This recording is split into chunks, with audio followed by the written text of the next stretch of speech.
संदेश देणारे तथागत भगवान बुद्ध परमपूज्य डॉक्टर बाबासाहेब आंबेडकर यांना माझे त्रिवार वंदन आणि सर्व मातांना पण माझे त्रिवार वंदन, सर्व मान्यवरांना माझं जय भीम आणि सर्व उपासक उपासिका यांनाही माझे जय भीम। आज माझा विषय आहे अहिल्याबाई होळकर यांच्याविषयी मी 2 शब्द बोलणार आहे। काय चुकलं तर माफ करा। रणरागिणी तू पुण्यश्लोकी जपलास वारसा शिवरायांचा, उतरोनी रणांगणी दाखवली चतुर ताकद तुझ्या निश्चयाचा, न्यायदानाची पुरस्कर्ती तू राग तुला अन्यायाचा, अहिल्याबाई तू अभिमान आम्हाला तुझ्या शौर्याचा, अहिल्याबाई तू अभिमान आम्हाला तुझ्या शौर्याचा। जेव्हा जेव्हा समाजामध्ये अन्याय अत्याचार अधर्म वाढतो तेव्हा त्याला संपवणारी शक्ती या जगात जन्म घेते आणि तेच घडलं। अहमदनगर जिल्ह्यातील जामखेड तालुक्यात चौडी या गावामध्ये धनगर कुटुंबामध्ये मानकोजी शिंदे आणि सुशीला शिंदे हे कुटुंब राहत होते।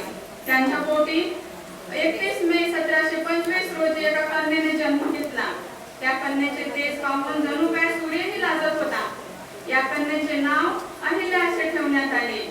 हीच ती महिला जिने सत्तेचा मंत्र वापरून विकासाचा तंत्र या भारताच्या मातीत रुजवला आणि हीच ती महिला जिने चूल आणि मूल समाज व्यवस्थेला फेकून आणि झुंगारून देऊन एका हातामध्ये शस्त्र आणि दुसऱ्या हातामध्ये शास्त्र देऊन तब्बल 29 वर्ष आदर्श राज्यकारभार केला।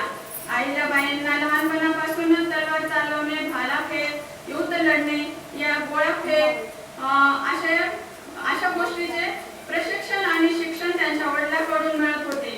त्यांच्या व्यक्तिमत्व विकासाची सुरुवात वयाच्या 8व्या वर्षी शूर पराक्रमी सरदार मल्हारराव होळकर यांचे पुत्र खंडेराव होळकर यांच्याशी विवाह झाला। मल्हाररावांच्या आशीर्वादाने आणि मार्गदर्शनाने अहिल्याबाईंची वाटचाल सुरू झाली। अहिल्याबाईंच्या जीवनात जर सर्वात जास्त योगदान कोणाचे असेल तर ते म्हणजे त्यांचे सासरे मल्हारराव यांचे। कारण मल्हारराव म्हणजे सामर्थ्य, मल्हारराव म्हणजे पराक्रम, मल्हारराव म्हणजे विश्वास, मल्हारराव म्हणजे अहिल्याबाई यांच्या पाठीवर आयुष्यभर पडत असलेली कौतुकाची थाप। मल्हाररावांनी आपल्या 8 वर्षाच्या सुनेला शिकवलं की युद्ध कसं करायचं। युद्ध रणांगणामध्ये होत असलेल्या भयानक तोफांच्या आवाजामध्ये आवाजाच्या कडकडामध्ये निधड्या छातीने कसं सामोरे जायचं।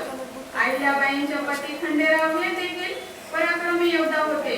1754 मध्ये कुबेरीच्या लढाईत त्यांना वीर मरण आले।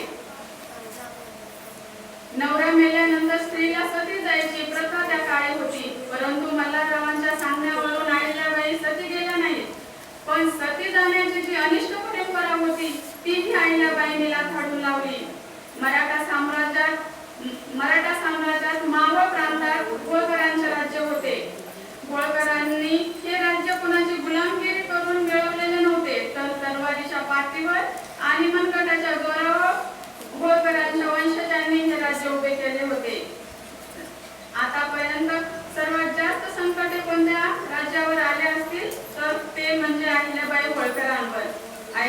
अहिल्यादेवींच्या आयुष्यामध्ये दुःख पण खूप मोठे आले, कारण त्यांच्या नवऱ्याला वीरमरण आले, नंतर त्यांचे सासरे वारले आणि लगेचच एका वर्षानंतर त्यांचा मुलगा मालोजी हाही वारला आणि त्यांच्या जावयाचे निधन झाले।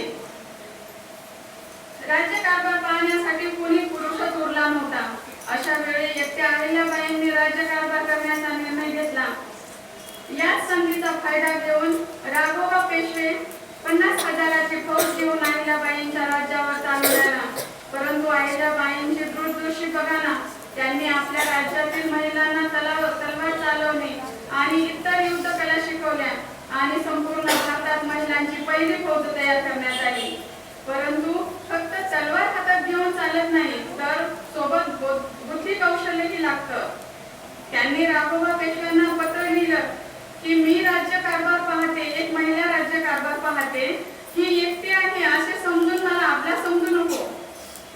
जेव्हा मी हातात तलवार आणि खांद्यावर भाला घेऊन रणात उतरेल तेव्हा तुला रस्ता सापडणार नाही आणि आपली लवकरच भेट होईल मैदानावर।